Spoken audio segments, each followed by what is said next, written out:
우리 계속해서 하나님께서는 이스라엘 백성을 너무나도 사랑하셔서 엄청난 관심을 가지고 계시고 그들을 회복하시고 돌이키시는 이야기들을 계속해서 살펴보고 있습니다.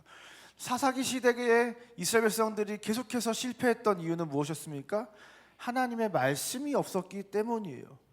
특별히 그 하나님의 말씀을 백성들에게 전달해 줄 제사장들이 제 역할을 하지 못했기 때문에 사사기의 이스라엘 백성들은 계속해서 실패를 거듭하게 됐습니다. 그래서 하나님께서는 이스라엘 백성 가운데 제사장을 허락해 주셨다는 거죠. 그래서 하나님은 이 그림을 그리기 원하셨는데 하나님과 제사장과 백성이 하나님의 말씀으로 연결된 이 그림을 너무나도 원하셨고, 이러한 그림을 원하셨던 가장 큰 이유는 무엇이었습니까? 하나님이 그리시는 더 큰 그림이 있었는데 이렇게 하나님께 연결된 제사장 나라가 돼서 하나님과 세상 나라를 연결하는 자들이 바로 이스라엘 백성이 되길 원하셨다는 것입니다. 그래서 하나님은 이 일에 이스라엘 백성을 사용하시기로 작정하셨고, 하나님의 작정은 절대로 변하지 않기 때문에 이스라엘이 어떠한 죄악을 저지르고 하나님을 버리고 떠난다고 할지라도 이스라엘을 포기하지 않으시고 이스라엘을 계속해서 다시 돌이키시면서 하나님의 백성, 제사장 나라가 되게 하셨다는 것입니다. 그런데 이상한 것은 무엇이냐면 사사기 말씀을 쭉 읽어보면 그래, 이 나라에는 제사장이 필요하지로 결국 결론을 내리게 되는데 사사기에는 이런 구절이 굉장히 많이 등장하더라는 거예요. 사사기 17장 6절 말씀을 보니까 그때는 이스라엘에 왕이 없었으므로 사람마다 자기 소견에 옳은 대로 행하였더라. 이스라엘 백성이 오합지졸 자기 마음대로 살았던 이유가 제사장이 없어서가 아니라 왕이 없었기 때문이라고 말하고 있다는 거예요. 그렇다면 여러분, 제사장이 아니라 누가 세워졌어야 되는 거예요? 왕이 세워졌어야 될 것 같다는 겁니다. 근데 하나님의 선택은 충실한 제사장, 내 마음 내 뜻대로 행하는 바로 사무엘과 같은 제사장적인 역할을 하는 사람이었다는 것이죠. 사사기의 실패가 왕이 없어서라면 왕을 세워야지 왜 하나님은 제사장을 세우셨을까? 왕을 세우는 걸 원치 않으셔서 그렇나? 아니면 하나님이 뭔가 다른 이유가 또 있으신가? 하나님이 원치 않으신다고 하면 안 세우시면 되는데 왜 결국 왕을 세우셨는가? 그렇다면 하나님은 왕을 세우기 원하신다는 얘기인가? 굉장히 헷갈린다는 거죠. 사사기 8장 22절부터 23절 말씀을 보니까 기드온이 사사로서 엄청난 대활약을 합니다. 그래서 미디안의 손에서 이스라엘 백성을 구원하는 일이 발생하는데요, 그때 이스라엘 백성들이 기드온에게 이렇게 요청을 했다는 거예요. 당신과 당신의 아들과 당신의 손자가 우리를 다스리소서. 대대손손 자자손손 기드온의 자손이 우리를 다스리면서 우리의 왕이 되어달라는 요청을 이스라엘 백성이 했습니다. 그때 기드온이 뭐라고 얘기했냐면, 내가 너희를 다스리지 아니하겠고 나의 아들도 너희를 다스리지 아니할 것이요 여호와께서 너희를 다스리시리라. 그러니까 이스라엘 백성은 어떤 존재냐? 하나님의 사람 누군가가 이스라엘을 다스리는 그런 구조가 아니라 오직 하나님이 왕이 되시는 나라, 하나님이 통치하시고 하나님의 말씀이 곧 법인 신이 직접 통치하는 신정국가가 바로 하나님의 나라 이스라엘이었다는 거예요. 그런데 이스라엘 백성이 하나님을 향해서 왕을 요구했다는 것의 의미는 무엇입니까? 다른 말로 하면 왕을 바꿔달라는 얘기예요. 하나님이 왕인 게 그닥 마음에 들지 않고 우리에게 만족이 안 되니까 다른 왕을 세워달라. 이거는 하나님의 통치를 거부하고 하나님을 왕의 자리에서 끌어내리는 엄청난 반역적 행위라고 할 수 있다는 거예요. 여러분, 하나님이 왕인 하나님 나라에서 하나님이 빠지는, 마치 김 빠진 콜라, 안고 없는 찐빵과 같은 상황이 바로 이 상황이라는 거예요. 이러면 하나님의 나라가 아닌 거죠. 이스라엘 백성은 지금 이스라엘 백성의 그 정체성, 가장 중요한 정체성인 하나님 나라에 하나님을 빼버리려고 했다는 거예요. 여러분, 그 이후에 하나님께서 제사장을 세우셨고 사무엘을 통해서 이스라엘 나라가 아주 부국강명해졌습니다. 사물의 통치 가운데 하나님께서 블레셋의 침략을 막아줬을 뿐만 아니라 오히려 에그론부터 가드까지 땅을 더 많이 되찾게 되고, 사무엘을 통해서 예배가 회복되고 하나님과의 관계가 좋아졌고, 마침내 이스라엘은 평화의 시대를 맞이하게 되었던 것입니다. 근데 이 사무엘이 굉장히 열심히 이렇게 사역을 하고 이 이스라엘 백성들을 돌봤어요. 사무엘상 7장 15절부터 16절 말씀을 보니까 사무엘이 사는 날 동안 이스라엘을 다스렸는데 어떻게 다스렸냐? 해마다 베델과 길갈과 미스바로 순회하여 모든 곳에서 이스라엘을 다스렸다. 그러니까 엄청 왕성하게 돌아다니면서 활동을 한 겁니다. 그런데 사무엘도 사람이잖아요. 그럼 점점 나이가 들고 늙게 되면 어떻게 되는 거예요? 해마다 그렇게 왕성한 활동을 하면서 이스라엘을 다스린다는 것이 너무나도 어려워졌어요. 그래서 이 사무엘이 어떤 선택을 했냐면 아들들을 사사로 세워서 이스라엘을 자기를 대신해서 다스리게 했는데, 문제는 그 아들들이 굉장히 엉망이었다는 겁니다. 여러분, 특별히 우리 자녀를 둔 우리 부모님들 계시잖아요. 여러분, 우리의 자녀들에게 어떤 문제가 있어도 크게 낙심하실 필요가 없습니다. 왜냐하면 이스라엘을 그렇게 잘 다스린 하나님의 마음에 합한 하나님의 뜻대로 행하는 사무엘도 자식 농사는 실패했다는 거예요. 이게 우리 마음대로 되지 않는다는 겁니다. 근데 바로 그때 벌어진 일이 무엇이었냐면, 사무엘상 8장을 보니까 이스라엘의 모든 장로가 라마에 있는 사무엘에게 찾아와서 이렇게 얘기한 거예요. 당신은 늙었고 당신의 아들들은 당신의 행위대로 행하지 않으니 모든 나라와 같이 우리에게 왕을 세워 우리를 다스리게 하소서. 지금 그래서 이러한 얘기를 지금 사무엘이 듣고 어떤 기분이 들었을까요? 사무엘이 그것을 기뻐하지 않았다라고 하면서 하나님께 기도를 하기 시작합니다. 그때 하나님께서 뭐라고 대답하셨을까요? 제가 하나님 같으면 이렇게 얘기했을 것 같아요. 사무엘아, 너 지금 잘 나가다가 노년에 이게 뭐니? 너가 지금 늙고 노쇠해서 이스라엘을 다스리기가 힘들면 너가 나한테 얘기를 하고 나한테 지혜를 구했어야지. 왜 네 마음대로 네 아들을 세웠다가 내가 이스라엘 백성들한테 왕을 세워달라는 소리를 내가 들어야겠어? 너 이제 조금 있으면 천국 올 건데 이러고도 내 얼굴을 똑바로 볼 수 있겠니?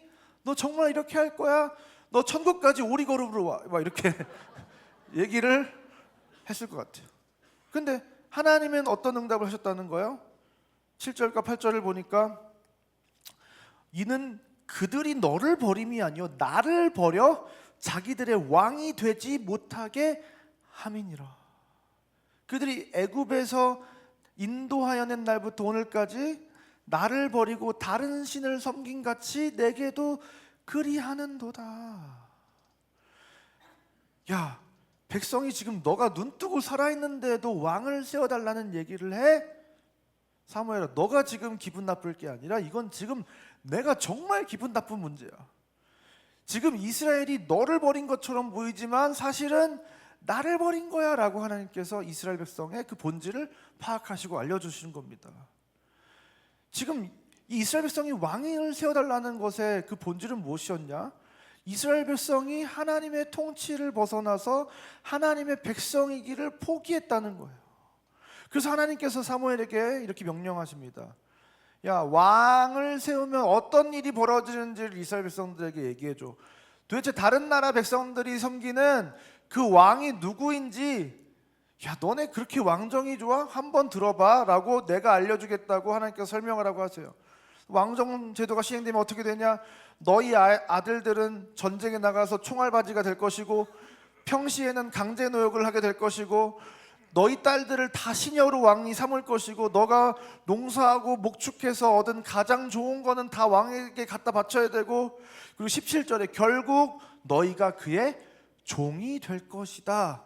그래도 너희가 지금 왕을 세워달라고 할 수 있어 라고 말하시고 18절에는 이렇게 얘기하시는 거예요. 그날에 너희는 너희가 택한 왕으로 말미암아 부르짖되 그날에 여호와께서 너희에게 응답하지 아니하시리라.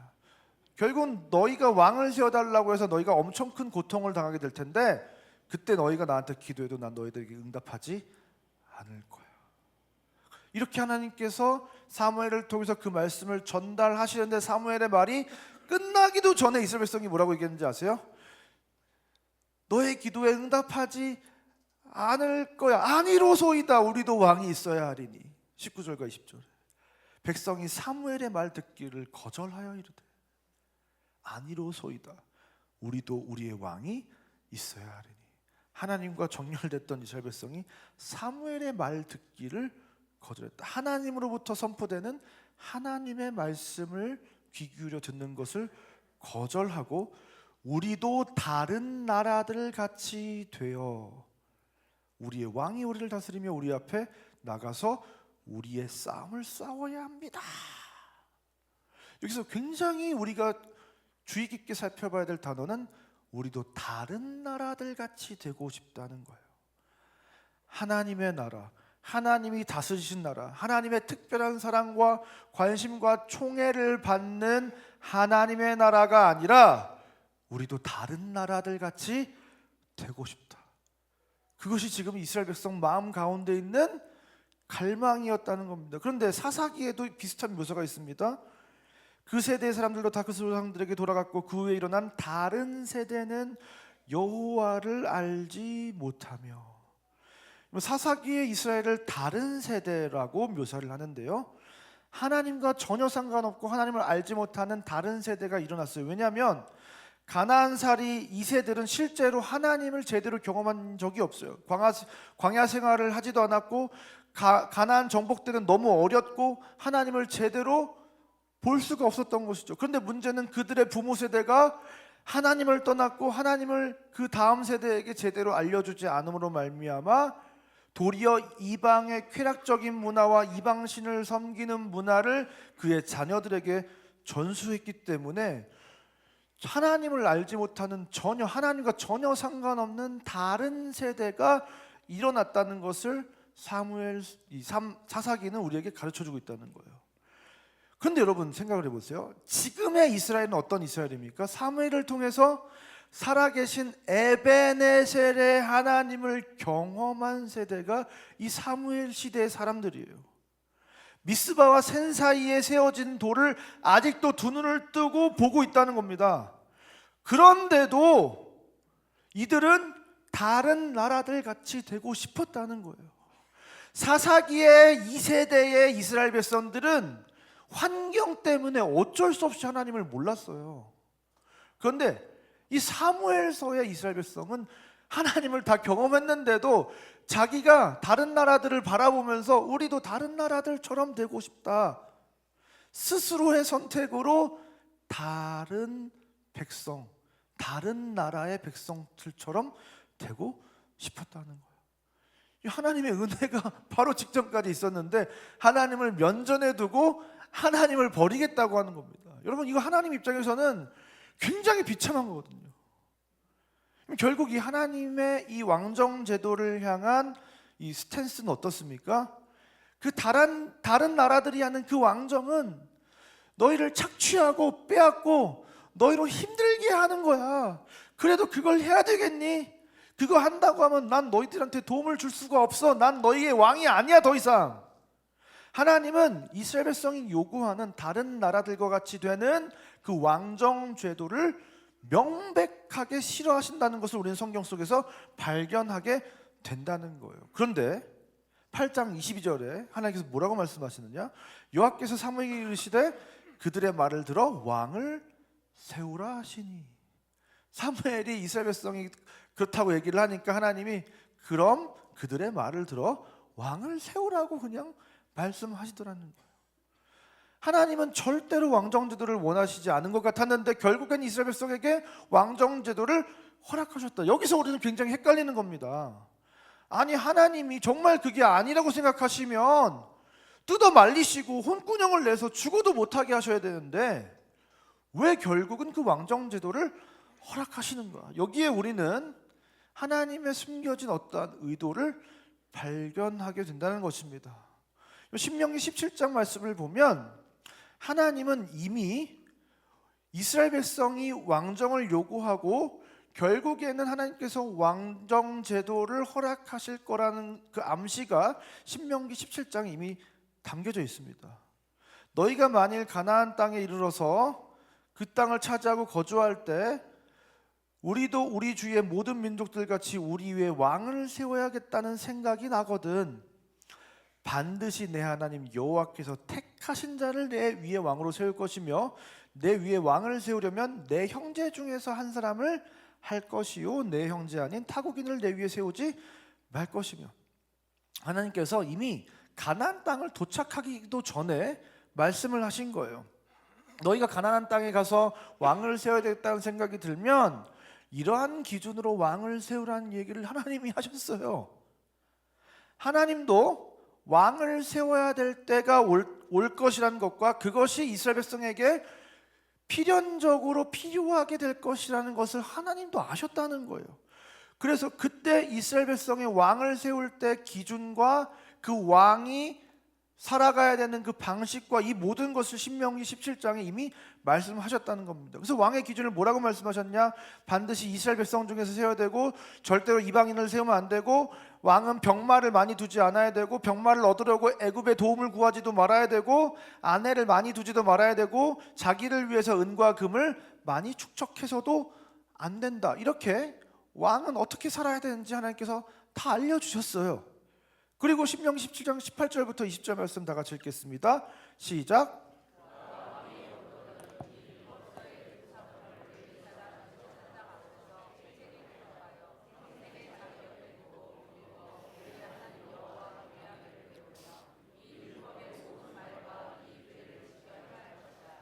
그리하면 그의 마음이 그의 형제 위에 교만하지 아니하고 이 명령에서 떠나 좌로나 우로나 치우치지 아니하리니 그와 그의 자손이 왕위에 있는 날이 장구하리라.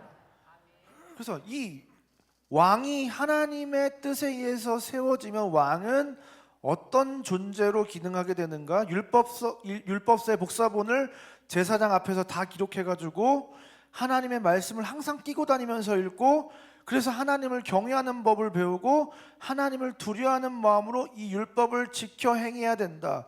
그러면 그 왕이 세상 왕들처럼 교만하여 백성들을 위에 서서 군림하고 억압하고 착취하는 것이 아니라 하나님의 말씀을 따라 판결하고 정책을 수행하게 될 것이다. 하나님께서 말씀하셨다는 거예요.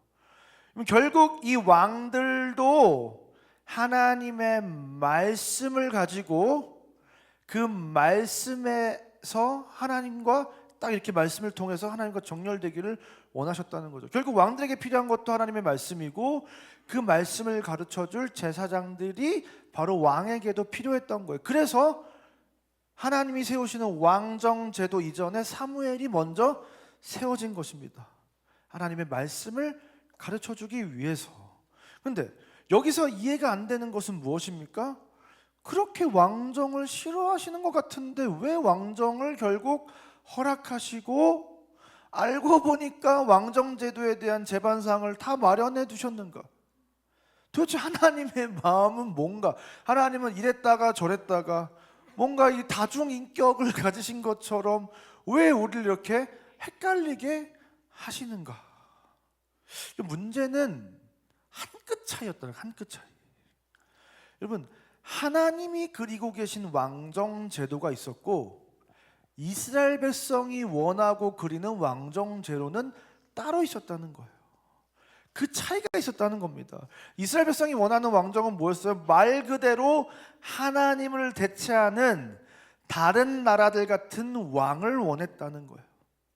하나님 나라 백성이 아니라 하나님이 빠진 이방 나라 백성들처럼 자기들도 살아가고 싶었다는 겁니다. 그러나 하나님께서 기대하고 그리셨던 왕정은 뭐였던 거예요?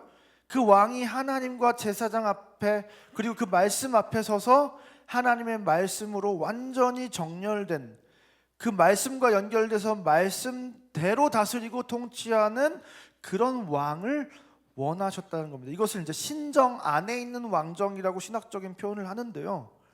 그러면 결국 이스라엘 백성은 이스라엘의 왕은 하나님이 세우시는 왕이고 하나님의 통치를 받는 하나님의 대리자로서의 왕을 하나님께서 원하셨다는 것이죠.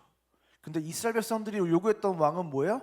다른 나라들 같은 왕을 원했다는 것입니다. 왜 하나님은 이 세상 나라들과 같은 그 왕정 제도를 원치 않으셨는가? 이 사무엘이 왕정을 설명하는 8장에 착취하다라는 단어만 5번 등장합니다. 그게 세상 나라의, 세상 왕들의 통치라는 거예요. 억압하고 착취하고 백성 위에 서서 군림하는 통치를 하는 것이 세상 나라의 왕들입니다. 반면에 하나님의 통치는 무엇입니까? 사랑의 통치, 희생의 통치, 오히려 자기의 자리를 내려놓고 이 땅으로 내려오는 통치, 자기 자신을 죽기까지 내어주는 사랑과 희생과 헌신의 그 십자가의 통치가 바로 하나님이 하시는 통치의 모습이었다는 겁니다. 하지만 이스라엘 백성이 원했던 통치는 그건 모르겠고, 지금 당장 나 잘 살게 해주고, 지금 당장 내 대신 앞서 싸워주고, 그냥 부국강명하게 해주면 그만이니까 그냥 아무나 세상 왕 같은 왕을 세워달라는 거예요. 꼭 하나님이 아니어도 되니까 그냥 나를 잘 되게 해줄 왕 아무나 세워달라. 이게 이스라엘 백성의 요구였다는 겁니다. 하지만 하나님은 어떤 의도를 가지고 계셨던 거예요? 이스라엘 백성이 그런 세상의 왕들의 통치 아래서 고통당하기를 원치 않으셨다는 거예요. 하나님은 이스라엘 백성이 사랑받는 백성이기를 원하셨다는 겁니다. 너희가 그들의 종이 되리라가 아니라 하나님의 자녀가 되는 사랑받는 자녀인 백성으로서 이 땅을 살아가기 원했다는 것입니다. 그렇다면 하나님께서 이 왕정을 왜 계획하셨을까요? 여러분, 이 사무엘상과 누가복음의 이야기가 굉장히 연결이 되는데요. 하나님께서 사사이자 제사장인 사무엘을 주시고 그 이후에 사울 왕을 거쳐 결국 하나님께서 진짜 주기 원하셨던 왕의 그림인 왕이자 제사장적인 역할도 수행했던 다윗을 주십니다. 결국 이 사무엘상은 이 사무엘과 다윗의 이야기라고 할 수 있는데요. 이 사무엘과 이 다윗의 조합은 결국 세례 요한과 예수 그리스도의 조합과 완전히 깊이 연결되어 있다는 것을 우리는 발견하게 됩니다. 사무엘서도 사무엘의 엄마인 한나의 불임 이야기로 시작되고요. 누가복음도 세례 요한의 엄마인 엘리사벳의 불임 이야기로 시작됩니다. 결국 사무엘도 세례 요한도 굉장히 힘들게 태어나서 사무엘 같은 경우에도 어려서부터 특별하게 엘리 제사장의 집에 살면서 구별된 나실인의 삶을 살아갑니다. 세례 요한도 모태로부터 성령 충만함을 받아서 구별된 나실인의 삶을 살아갑니다. 그래서 결국 이 사무엘은 다윗에게 기름을 부어서 왕으로 살아가게 하고요. 세례 요한은 예수님께 세례를 줘서 공생애를 시작하게 합니다. 결국 사무엘은 다윗 왕을 세우는 역할을 하고 세례 요한은 이 땅의 왕 중 왕인 예수 그리스도께 기름 붓는 역할을 하게 된다는 거예요. 여러분, 결국 이 땅에 왕이 세워지는 이유는 무엇이냐? 왕정 제도가 사실 하나님께서 그렇게 탐탁지 않으시지만 왕정 제도를 허락하시는 이유는 무엇이냐? 하나님의 마음에 합한 다윗 왕을 세우시는 것을 통해서 결국 하나님은 이 땅에 왕 중 왕으로 오실 예수 그리스도의 오심을 우리에게 예표하고 그 예수님이 결국 어떤 존재이실 것인지를 우리에게 알려주는 모형으로서 왕을 세우기 원하셨다는 거예요.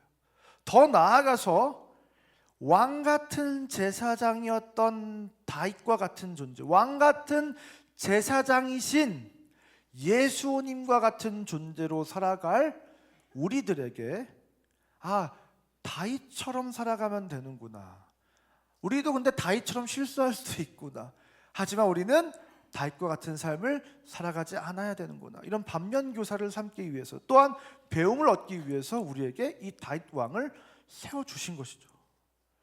여러분, 결국 이스라엘의 초대 왕은 그러나 다윗이 아니라 사울이라는 왕이었어요. 하나님의 선택은, 첫 선택은 다윗이 아니라 사울이었다는 거예요. 이것이 우리에게 뭘 가르쳐 주는 겁니까? 다윗이 태어나려면 아직 멀었는데 하나님의 시간표보다 이스라엘이 빨랐다는 거예요.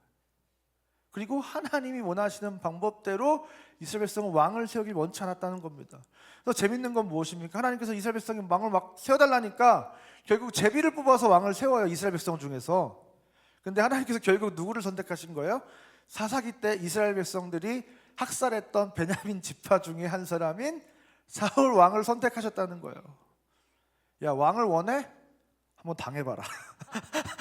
거의 이런 느낌으로 사울을 선택하신 거예요. 그래서 니네들이 원하는 다른 나라들과 같은 왕을 세우면 어떻게 되는지 알아를 이 사울 왕을 통해서 이스라엘 백성들에게 한번 가르쳐 주시는 거예요. 그래서 실제로 사울은 어떤 존재였습니까? 안 그래도 베냐민 지파는 진짜 전쟁을 잘하고 호전적이고 잘 싸우는 지파인데 다른 사람들이 사울의 어깨에도 못 미칠 만큼 기골이 장대한 사람이 바로 사울이었거든요. 근데 여러분, 이 사울은 결국 실패를 마주하게 됩니다. 여러분, 이스라엘 백성은 전쟁을 나갈 때 하나님께 제사를 드리고 나가야 되는데 사무엘이 늦게 오는 거예요. 그러니까 이 사울 왕이 어떻게 했습니까? 우리가 너무 잘 아는 것처럼 그냥 자기가 제사를 드려버려요.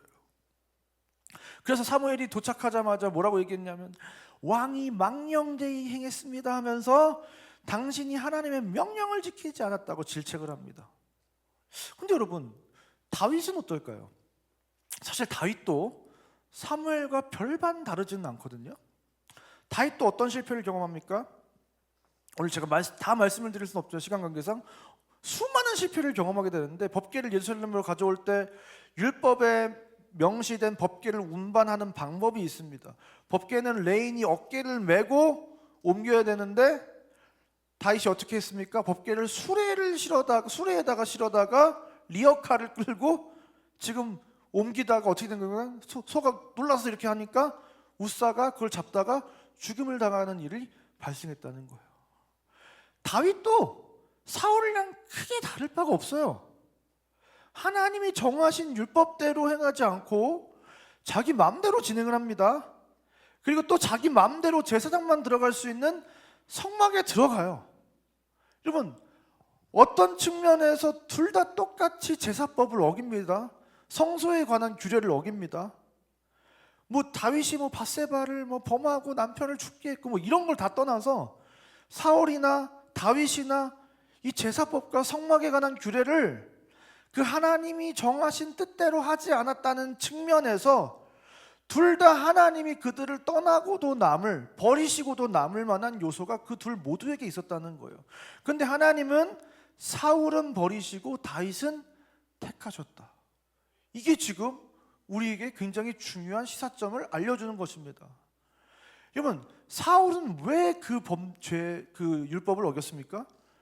전쟁에서 승리하겠다고 하는 자기의 필요에 의해서 어떤 상황의 궁지에 몰리자 자기가 제사를 그냥 혼자 드려버리는 율법을 어긴 것입니다. 그러나 다윗은 왜 성소에 들어가요? 하나님 만나고 싶어서. 왜 법궤를 막 우당탕탕 가져오다가 실패를 경험하고 사람이 죽어요? 하나님을 너무 갈망해서 이 법궤를 빨리 가져오고 싶은 마음에 그러다가 실수를 한 거예요.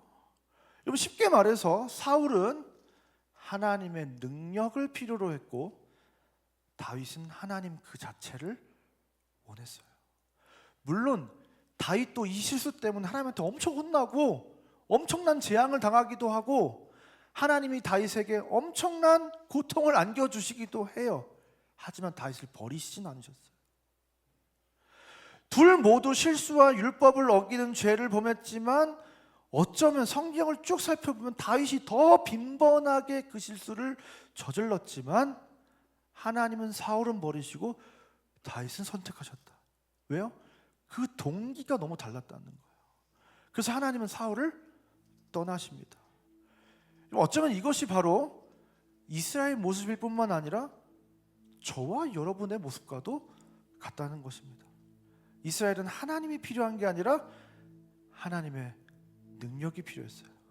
그래서 하나님이 침묵하시거나 기다리려고 하시거나 내 생각대로 움직여 주시지 않을 때, 내 의사를 거절하실 때 이스라엘 백성은 누구든지 능력만 있으면 하나님 대신 아무 인간 왕으로 그냥 너무나도 쉽게 그 왕을 대체하려고 했다는 겁니다. 언제든지 하나님을 버릴 준비가 되어 있었어요. 여러분, 아린이가 엄마가 젤리를 안 준다고 해서 엄마가 오늘은 너 젤리 너무 많이 먹었어, 내일까지 기다려 라고 했다고 갑자기 젤리 주는 다른 아무 아줌마로 엄마를 바꾸는 게 말이 돼야 안 돼요? 안 되잖아요, 여러분. 그래서 이스라엘 백성은 그랬다는 거예요. 죄송한데 저와 여러분이 그런다는 겁니다. 아린이도 하지 않을 짓을 우리는 날마다 하며 살아간다는 거예요. 사랑하는 상고의 성도 여러분, 우리는 이런 이스라엘과 같은 실수를 늘 반복하면서 살아갑니다. 블레셋이 쳐들어오고 백성들은 두려워서 도망가니까 상황이 우리를 절벽으로 몰아세우면 우리는 언제든지 하나님의 뜻을 저버릴 수 있는 거예요. 하나님이 내 생각을 내 뜻대로, 내 계획대로 움직여주지 않으면 언제든지 세상을 선택하고 사람의 도움을 구하고 내 멋대로 내 인생의 왕을 바꿔치우는 것이 어쩌면 저와 여러분의 모습 아닙니까? 그러나 여러분, 우리가 하나님을 대신하여 사울을 따르고 다윗을 따라도 그들은 절대로 우리를 구원할 만한 존재들은 아니라는 사실입니다. 이스라엘의 진짜 왕은 오직 하나님 한 분이신 줄 믿습니다. 우리는 그 하나님을 능력 때문에 따르는 자들이 아니라 그 하나님을 사랑하기 때문에 따르는 자들인 줄 믿습니다. 우리는 이 세상의 왕과 그 종과 주종 관계인 그 착취당하는 백성이 아니라 온 땅을 다스리시며 만물의 주관자 되신 그 왕이신 하나님의 사랑과 헌신과 수고로운 통치를 받는 왕의 자녀들인 줄 믿습니다.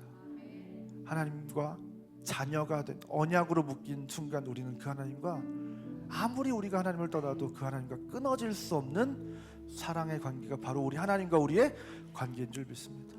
근데 이 관계 설정이 잘못되니까 하나님을 계속 버리는 거예요.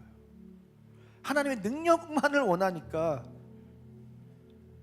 하나님을 램프의 지니처럼 생각하니까 예수를 믿었다가도 사주팔자를 보러 가고 점을 보러 가고 구슬을 하고, 하나님을 갈망하는 게 아니니까 당장 내 삶에 문제가 없으면 예배를 빠지고 세상을 찾아 떠나는 것이 아무렇지도 않는다. 그래서 예배를 그냥 포기하는, 하나님과의 그 만남을 너무나도 쉽게 포기하는, 그것이 오늘날 저와 여러분의 모습 아닙니까?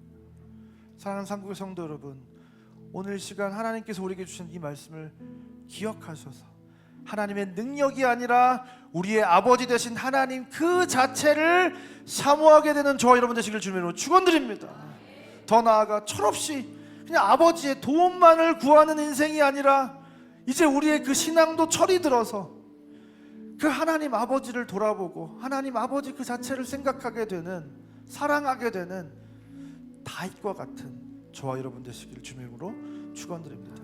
그래서 이제는 정말 하나님을 우리 인생의 왕으로 모셔드리고 우리의 마음이 흔들리지 않고 바꾸지 않고 도울 힘이 없는 인생에게 우리의 손을 벌리지 않고 하나님의 도우심과 인도하심에 우리의 인생을 완전히 맡겨드리는, 하나님이 저와 여러분의 유일한 왕이 되어주시는 그 놀라운 인생, 그 축복된 인생을 살아가는 저와 여러분 되시기를 주님의 이름으로 축원드립니다.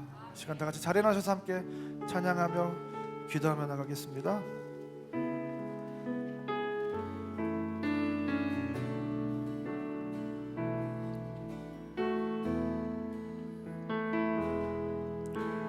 주발 앞에 무릎 꿇고 그 사랑에 남기네. 어떤 말도 그 어떤 소리도 그 발 앞에서 잠잠해지네.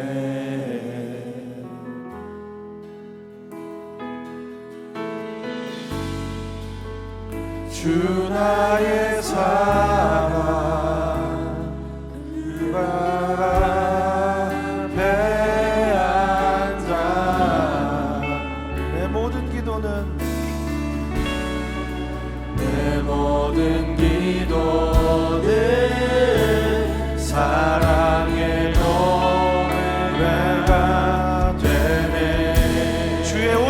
만지며 주의 옷자락 만지며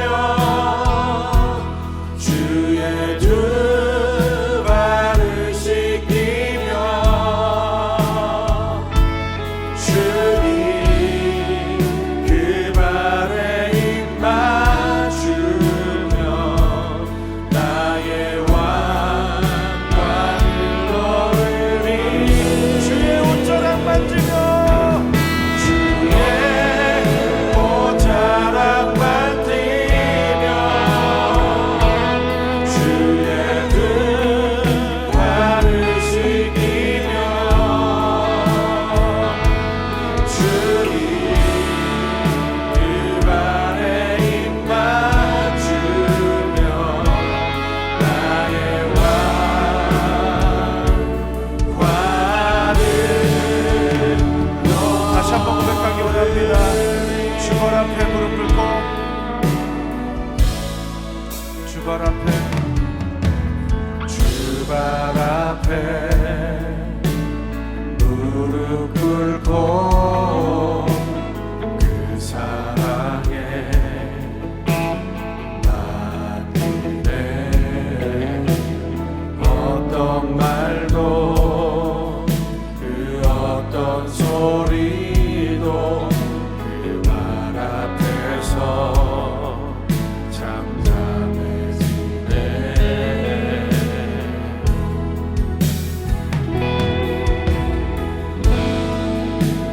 주 나의 사랑 그 발 앞에 앉아 내 모든 기도는 우리의 모든 기도가 하나님을 향한 사랑의 고백이 되기를 원합니다. 내가 되네. 주의 옷자락 주의 옷자락 만지며 주의 두 발을 씻기며 주님 그 발에 입 맞추며 나의 왕관을 얻으리. 주의 옷자락 만지며 주의 두 발을 씻기며 주님 그 발에 입 맞추며 나의 왕관을 시간 다 같이 고백하기 원합니다. 주님만이 왕이십니다. 주님만이 왕이십니다. 주님만이 왕이십니다. 주님만이 왕이십니다. 주님만이 왕이십니다. 내 삶에 내 삶에 내 삶에 내 삶에 내 삶에 내 삶에 내 삶에 내 삶에 내 삶에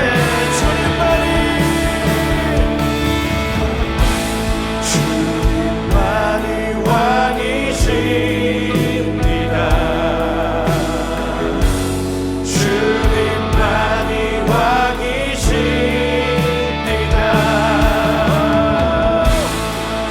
주님만이 왕이십니다. 주님만이 왕이십니다.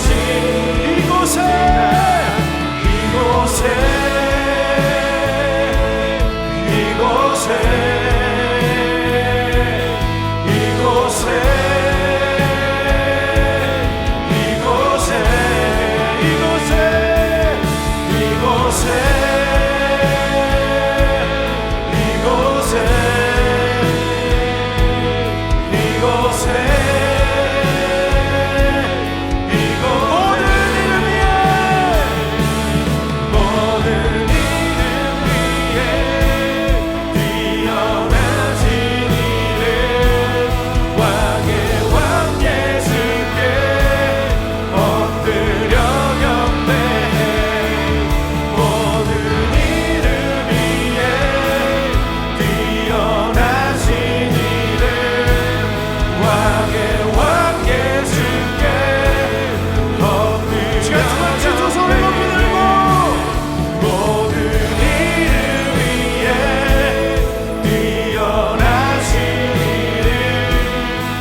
주님만이 왕이십니다. 주님만이 왕이십니다.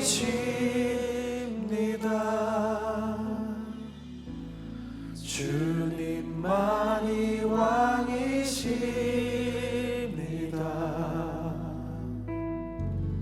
주님만이 왕이십니다. 오직 이 온 땅에 오직 하나님 한 분만이 우리의 왕이신 줄 믿습니다. 그 하나님 우리를 사랑으로 다스리시고 우리를 위해서 자기 자신을 내어주시는 사랑의 통치자, 온 우주와 만물을 다스리시는 그 하나님이 우리의 아버지 하나님이신 줄 믿습니다. 이 시간 한번 기도할 때 주님, 우리가 다른 나라들 같은 왕을 구하는 그 어리석음을 버리게 하여 주시옵소서. 하나님의 능력을 구하는 그 종교 생활을 청산하게 하여 주시옵소서. 하나님의 자녀가 되는 권세를 우리가 되게 해달라고, 하나님이 우리의 진정한 왕이 되어달라고 시간 다 같이 주님을 부르고 기도하겠습니다. 주여,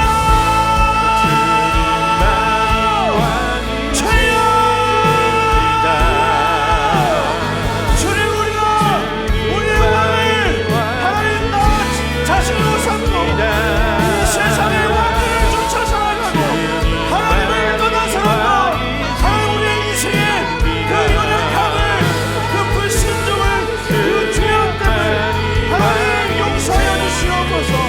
하나님, 우리가 그 하나님 앞에 하나님 바로 서기 원합니다.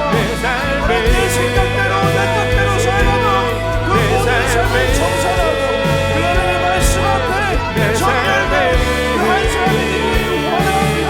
우리 인생이 정말 하나님이 원하시고 기뻐하시고 하나님께서 운행하실 만한 정말로 하나님을 사랑하는 백성이 되기 원합니다. 그렇게 하나님이 우리의 왕이 되어주시길 원합니다.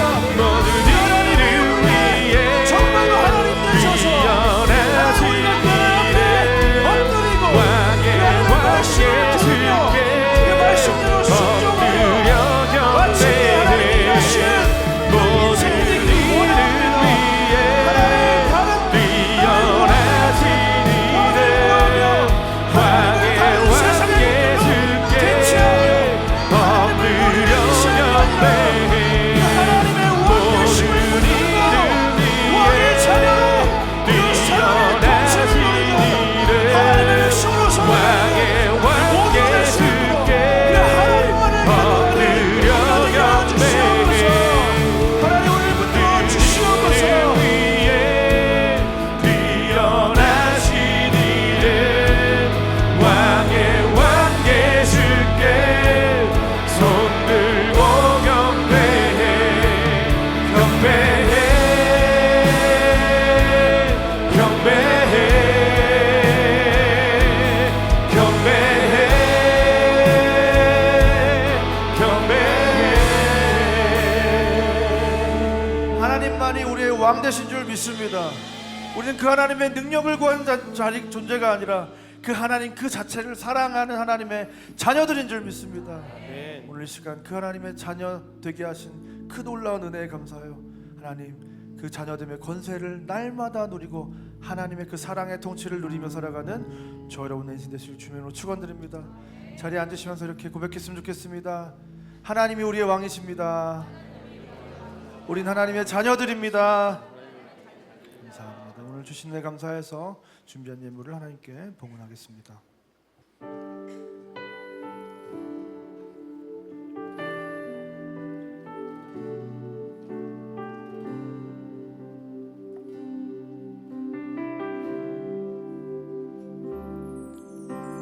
주 사랑합니다. 어제보다 오늘 더 주를 사랑합니다. 주 사랑합니다. 어제보다 오늘 더 사랑합니다. 주 사랑합니다. 어제보다 오늘 더 주를 사랑합니다. 주 사랑합니다. 어제보다 오늘 더 사랑합니다. 성소에서 거리에서 광야에서 깊은 골짜기에서 기쁠 때도 슬플 때도 주님만 사랑합니다. 주 사랑합니다. 주 사랑합니다. 어제보다 오늘 더 주를 사랑합니다. 주 사랑합니다. 어제보다 오늘 더 사랑합니다. 성소에서 거리에서 광야에서 깊은 골짜기에서 기쁠 때도 슬플 때도 주님만 사랑합니다. 성소에서 거리에서 광야에서 깊은 골짜기에서 기쁠 때도 슬플 때도 주님만 사랑합니다. Thank you for sunshine, thank you for rain, thank you for joy, thank you for pain. It's a beautiful day. It's a beautiful day. Lord, thank you for sunshine, thank you for rain, thank you for joy, thank you for pain. It's a beautiful day. It's a beautiful day.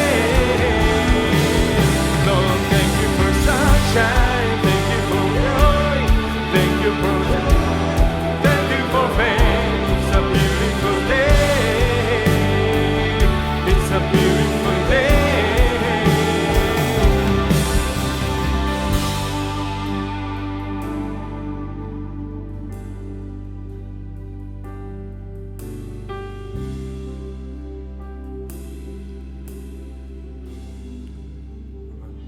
성소에서 거리에서 광야에서 깊은 골짜기에서 기쁠 때나 슬플 때나 하나님을 버리지 않는, 떠나지 않는 그 하나님을 여전히 더욱 사랑하는 그 하나님을 우리의 왕으로 모셔서 끝까지 그 하나님을 신뢰하는 그 하나님의 자녀로 살아가는 저 여러분 되시기를 주님으로 축원드립니다. 오늘 특별히 우리 봉헌해 준 우리 김영철 집사님, 임경아 집사님, 또 지우, 재림이 위해서 큰 박수 해주겠습니다. 네, 감사합니다. 우리 재림이는 비행 때문에 못 왔다고 합니다. 우리 또 스튜어디스로 이렇게 활약하고 있습니다. 그래서 기도 많이 해주시고 기도하겠습니다. 사랑하는 하나님 참 감사합니다. 우리를 너무나도 사랑하셔서 오늘도 주님 앞으로 우리 인생을 인도하여 주시고 오늘도 그 하나님의 말씀으로 우리의 삶을 격려하시고 위로하시고 다스리시고 통치하시고 우리를 변화시키신 하나님 너무나도 감사합니다. 하나님, 우리가 이스라엘 백성과 같이 하나님이 아니라 다른 것을 필요로 하며 하나님을 버리고 그 하나님의 통치를 떠나려고 했던 하나님 그 어리석음을 용서하여 주시옵소서. 하나님, 하나님의 능력만을 구하고 하나님의 그 존재 자체를 갈망하지 못했던 하나님 어리석은 그 사울 왕과 같은 인생이었음을 하나님 우리가 고백합니다. 하나님 이제 우리가 성숙하여져서 하나님 이제 영적인 철이 들어서 이제 그 하나님 그 자체를 사랑하고 그 하나님이 우리에게 그 무엇이 되어주지 않으신다고 하더라도 하나님의 때때로 침묵하신다고 할지라도 하나님이 내 뜻대로 우리의 삶을 인도하지 않으신다고 할지라도 그 하나님의 뜻을 따르는 하나님의 통치를 받는 하나님을 왕으로 모시는 우리 인생들 다 될 수 있도록 인도하여 주시옵소서. 성소에서나 거리에서나 광야에서나 깊은 골짜기에서나 기쁠 때나 슬플 때나 그 하나님을 끝까지 사랑하는 그 하나님을 우리의 왕으로 모셔드리는 우리 인생들 다 될 수 있도록 인도하여 주시옵소서. 하나님을 봉헌한 귀한 가정이 있습니다. 하나님 이 인생 가운데 하나님과 정렬된 가정 되게 하시고 그래서 이 가정이 제사장 가정이 돼서 이 가정을 통해 수많은 이 땅의 이웃과 하나님 친척과 수많은 세상의 사람들이 이 가정을 통해서 하나님께로 돌아오게 되어 많은 사람을 오른도로 돌아오게 하여 하늘의 별과 같이 빛나는 귀한 가정 될 수 있도록 인도하여 주시옵소서. 하는 모든 일들 가운데 주님께서 축복하시되 자녀들의 삶을 기억하여 주셔서 주님께서 주야로 보호하시고 지켜주시며 이들의 인생을 통하여 그 하나님의 놀라운 역사가 이루어지는 이들이 하나님의 통치를 받는 하나님만이 왕 되신 귀한 가정 되게 하여 주시옵소서. 이제는 우리 구주 예수 그리스도의 은혜 하나님의 사랑과 성령 하나님의 감화 감동 우리 교통 충만한 역사가 오늘 이 시간 그 하나님의 사랑의 통치를 받는 하나님의 자녀로 이 땅을 살아가기로 결단하고 돌아가는 이 자리에 모인 모든 주의 자녀들 머리 위에 이제부터 영원까지 함께 있을지어다.